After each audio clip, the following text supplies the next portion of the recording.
This is a video about the Hyperskill Organizations feature.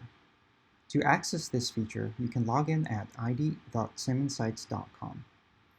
Next, you can click Manage at the top.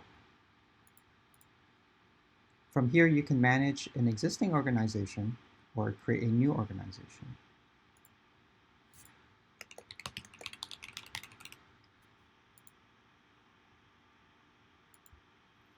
In the Organization Management screen, you can manage members, such as inviting new members or editing their roles.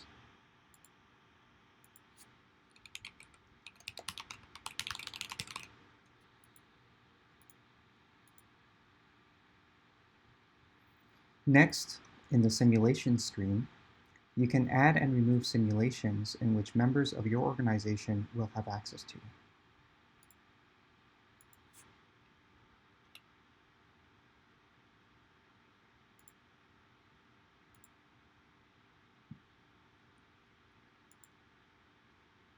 Finally, in the Virtual Objects screen, you can add and remove virtual objects in which your authors will have access to.